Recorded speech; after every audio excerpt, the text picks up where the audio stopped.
நமது சொந்தங்கள் அனைவருக்கும் வணக்கம். நம்ம இன்றைக்கி சூப்பராக வில்லேஜ் ஸ்டைலில் சிக்கன் கிரேவி செய்ய போகிறோம். அதுக்காக சிக்கன் எடுத்து நல்லா 4-5 தடவை நம்ம கழுவிட்டு மஞ்சத்தூள் போட்டு கலந்து வச்சுருக்கிறோம். மஞ்சத்தூள் போட்டுக்கோங்க, கிருமி நாசினி, நோய் எதிர்ப்பு சக்தி உள்ளது, உடம்புக்கு வந்து ஆரோக்கியமானது. அதனால் இதில் கலந்து வச்சுருக்கிறோம். அது கூடவே நறுக்குன தக்காளி வச்சுருக்கிறோம், நறுக்குன சின்ன வெங்காயம் நம்ம வந்து வச்சுருக்கிறோம்.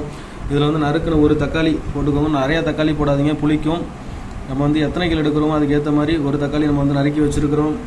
இதில் துருவின தேங்காய், 1/2 டீஸ்பூன் பார்த்திங்கன்னா கசகசா போட்டிருக்கிறோம், 1/4 டீஸ்பூன் பார்த்திங்கன்னா மிளகு, 1/4 டீஸ்பூனு ஜீரகம், 1/4 டீஸ்பூனு சோம்பு எல்லாத்தையும் சேர்த்து இதில் ஒன்றா அரைச்சி நம்ம எடுத்துக்க போகிறோம். இதெல்லாம் அரைச்சி ஊற்றினா தான் சூப்பராக இருக்கும். அதுக்கு முன்னாடி நம்ம சேனலுக்கு நீங்கள் தான் புதுசாக வரீங்க, நம்ம சேனலுக்கு உள்ள சப்ஸ்கிரைப் பண்ணி கிளிக் பண்ணி அதில் ஆளுங்கிற ஆப்ஷன் கொடுத்துக்கோங்க. அப்போ தான் நம்ம போடக்கூடிய புதிய புதிய வீடியோக்களை வந்து சேரும். இது எல்லாத்தையும் நம்ம ஒன்றா சேர்த்து சட்டியை வச்சு வதக்கிட்டு சூப்பராக சிக்கன் கிரேவி செய்ய போகிறோம். அதை நேரடியாக செஞ்சு காமிக்கிறேன் வாங்க. நம்ம இப்போ கலந்து வச்சுருந்த சோம்பு, ஜீரகம், மிளகு, தேங்காய், கசகசா எல்லாத்தையும் நம்ம மிக்சியில் போட்டு அரைச்சி எடுத்தாச்சு. அது கூடவே பார்த்திங்கன்னா நம்ம பட்டை வச்சுருக்குறோம், லவங்கப்பட்டை, கல்பாசி கொஞ்சம் வச்சுருக்கோம். இதெல்லாம் போட்டு நம்ம செய்ய போகிறோம். இஞ்சி பூண்டு பேஸ்ட்டு நம்ம எடுத்து வச்சுருக்குறோம். இதை வந்து நம்ம சட்டியை காய வச்சுருக்குறோம். சட்டி காய்ஞ்சதுக்கப்புறம் எண்ணெய் ஊற்ற போகிறோம். சட்டி நல்லா காஞ்சிருச்சு. இப்போ வந்து நம்ம எண்ணெயை ஊற்றிக்கலாம். ரீஃபண்ட் ஆயில் வந்து நம்ம ஊற்றிக்கிட்டு இருக்கோம், பார்த்துக்கோங்க. இதுக்கு வந்து நல்லெண்ணெய் ஊற்றக்கூடாது, ரீஃபண்ட் ஆயில் ஊற்றினா நல்லா இருக்கும். ஒரு 3-4 கரண்டி வந்து நீங்கள் எண்ணெயை ரீஃபண்ட் ஆயில் வந்து நல்லா ஊற்றிக்கோங்க. இது நல்லா சூடானதுக்கப்புறம் நம்ம வந்து இதுக்கு நம்ம பட்டையை போட்டுக்கலாம். அதுக்கப்புறமா பார்த்தீங்கன்னா இது சூடாகட்டும். கொஞ்சம் சூடாகி பட்டை கொஞ்சம் பொரிஞ்சதுக்கப்புறம் கல்பாசியை நம்ம போட்டுக்கலாம். அதோட கல்பாசி வந்து போட்டுக்கலாம். கல்பாசி போட்டாச்சு. இது கூடவே நம்ம வந்து சின்ன வெங்காயம் நறுக்கி வச்சுருக்கிற சின்ன வெங்காயத்தை போட போகிறோம். சின்ன வெங்காயத்தை போட்டு நல்லா நம்ம வந்து பொண்ணு இடத்துல வந்து வதக்கிக்கணும். நல்லா வதங்கணும் இந்த சின்ன வெங்காயம்.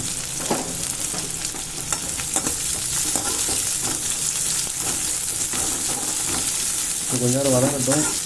வதங்கினதுக்கப்புறம் நம்ம வந்து தக்காளி வந்து சேர்த்துக்கலாம். இது வந்து நல்லா வதங்கி வரட்டும்.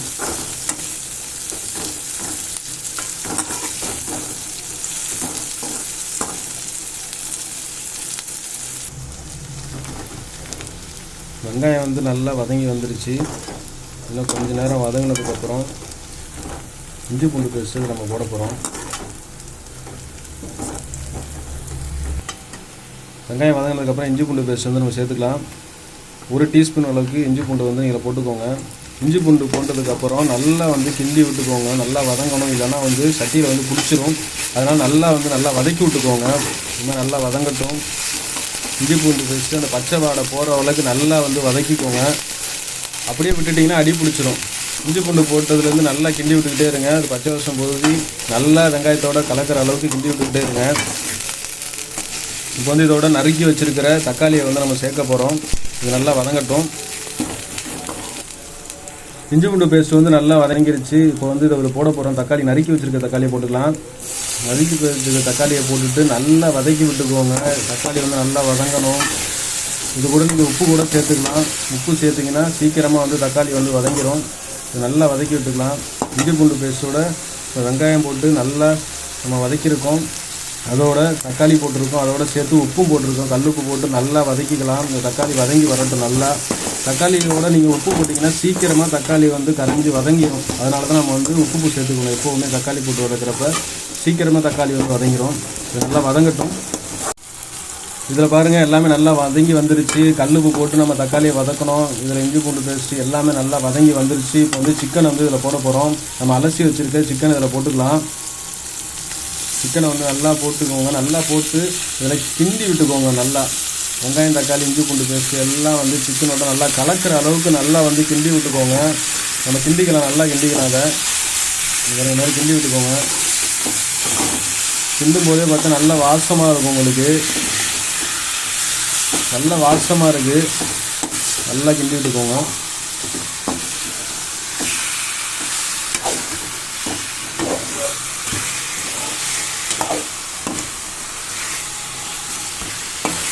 நல்லா கிண்டி விட்டு எல்லாம் ஒன்றா மிக்ஸ் ஆகணும்.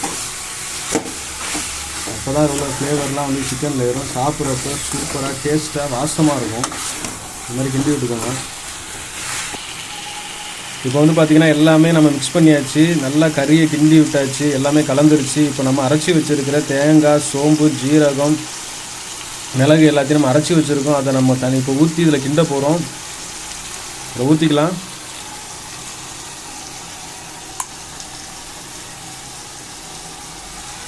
இதோட நம்ம தண்ணி சேர்த்து கொஞ்ச நேரம் வேக வைக்கணும், மூடி வேக வைக்கணும்.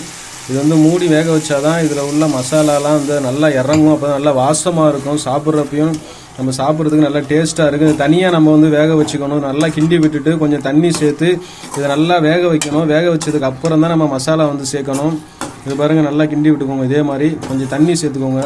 போதுமான அளவுக்கு தண்ணி சேர்த்து இதே மாதிரி கிண்டி விட்டு கொஞ்சம் மூடி வச்சு வேக வைங்க.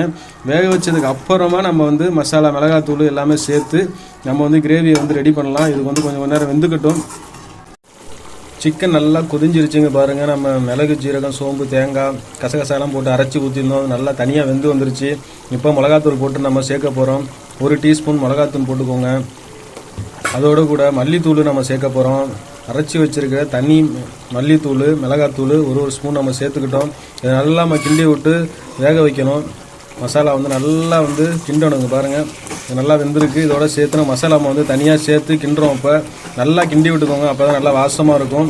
உங்களுக்கு தேவையானதுக்கு அப்புறமா நீங்கள் சிக்கன் மசாலா கூட உங்களுக்கு வேணுன்னா டேஸ்ட்டு கண்ணி சேர்த்துக்கலாம். நீங்கள் இது மாதிரி அப்பப்போ கொஞ்சம் இடையில வந்து நீங்கள் கிண்டி விட்டுக்கோங்க, இல்லைனா அடி பிடிச்சிரும். ஏன்னா நம்ம வந்து கொஞ்சமாக தண்ணி சேர்த்து தான் வேக வைக்கிறோம். அதனால் வந்து பார்த்திங்கன்னா அடி பிடிக்க வாய்ப்பு இருக்குது. இங்கே பாருங்கள், நம்ம கொஞ்சம் நேரம் வச்சதுனாலே லைட்டாக அடி பிடிக்கிற மாதிரி ஆயிடுச்சு. அப்பப்போ எடுத்து கிண்டி விட்டுக்கோங்க. நல்லா இது வந்து நல்லா கிண்டி இதோட கூட கொஞ்சம் தண்ணி சேர்த்து மறுபடியும் நம்ம இதை வந்து கொதிக்க வைக்கணும். அப்போ தான் கிரேவி வந்து நல்லா சூப்பராக டேஸ்ட்டாக வாசமாக இருக்கும். இது நல்லா கிண்டி விட்டு நம்ம கொதிக்க வச்சு தண்ணி ஊற்றிக்கலாம். நம்ம சேர்த்துருக்கிற மசாலாவே நல்லா டேஸ்ட்டாக வாசமாக இருக்கும். இன்னும் கொஞ்சம் டேஸ்ட்டு வாசனை வேணுன்னா நீங்கள் சிக்கன் மசாலா சேர்த்துக்கலாம். நம்ம 1 டீஸ்பூன் வந்து இதில் சிக்கன் மசாலா சேர்த்துக்க போகிறோம். இது போடாமல் செஞ்சாலுமே சூப்பராக டேஸ்ட்டாக இருக்கும். அது வில்லேஜ் ஸ்டைலில் இருக்கும். இதை கொஞ்சம் சேர்த்திங்கன்னா வாசமாக இன்னும் கொஞ்சம் டேஸ்ட்டாக இருக்கும். அதுக்காக ஒரே 1 டீஸ்பூன் மட்டும் நம்ம சிக்கன் மசாலா கடையில் வாங்கி சேர்த்துருக்கோம். இதை போட்டு கலந்துக்கலாம். இதையும் போட்டு நல்லா கிண்டி விட்டுக்கோங்க. சும்மா வாசத்துக்காக மட்டும்தான் இது வந்து நம்ம சேர்க்குறோம். அதில் வாசத்துக்காகவும் கொஞ்சம் டேஸ்ட்டு கொஞ்சம் வாசமாக வரும். அதுக்காக மட்டும்தான் அதில் சேர்க்குறோம். மற்றபடி நம்ம போட்டிருக்கிற மசாலாவே சூப்பராக டேஸ்ட்டாக இருக்கும். நல்லா கிண்டி நம்ம கொதிக்க விட போகிறோம். கொதிக்க விட்டதுக்கப்புறம் சிக்கன் கிரேவி ரெடி ஆயிரும். இறக்குனதுக்கப்புறம் நான் உங்களுக்கு காமிக்கிறேன். சிக்கன் கிரேவி கொதித்து நல்லா வெந்து வந்துருச்சு. நம்ம இறக்கிட்டோம். மல்லித்தெல்லாம் போட்டு சூப்பராக இறக்கிட்டோம். பார்க்குறதுக்கு நல்லா கலர்ஃபுல்லாக வாசமாக சூப்பராக இருக்குது. சூப்பராக கலராக வந்திருக்கு பாருங்கள். சிக்கன் நல்லா வெந்து வந்திருக்கு. சிக்கன் கிரேவி சுட சுட ரெடி ஆயிடுச்சுங்க பாருங்கள். சூப்பராக இருக்குது. கறி எல்லாமே வெந்து வந்திருக்கு. இது அப்படியே நம்ம சாப்பாடில் போட்டு சாப்பிட்டோம்னா டேஸ்ட்டு வேறு லெவலில் இருக்கும். கிரேவி நீங்கள் வந்து இதை இட்லி, தோசை, சப்பாத்தி, சாப்பாட்டுக்கு எல்லாத்துக்குமே போட்டு சாப்பிட்லாம். சாப்பிட்றதுக்கே செம்ம டேஸ்ட்டாக இருக்கும். இது சாப்பிட்டு பாருங்கள். இதே மாதிரி நீங்கள் வீட்டில் செஞ்சு பார்த்துட்டு கிரேவி எப்படி இருந்துச்சுன்னு நம்ம கமெண்ட் பாக்ஸில் தெரியப்படுத்துங்க. இந்த மசாலா முறையை நீங்கள் வீட்டில் செஞ்சு பாருங்கள். எப்படி இருக்கிறத சாப்பிட்டு பார்த்து சொல்லுங்கள். இந்த வீடியோ பிடிச்சிருந்தால் லைக் பண்ணுங்கள், ஷேர் பண்ணுங்கள், கமெண்ட் பண்ணுங்கள். நம்ம சேனலை மறக்காமல் சப்ஸ்கிரைப் பண்ணுங்கள். நமது சொந்தங்கள் அனைவருக்கும் நன்றி, வணக்கம்.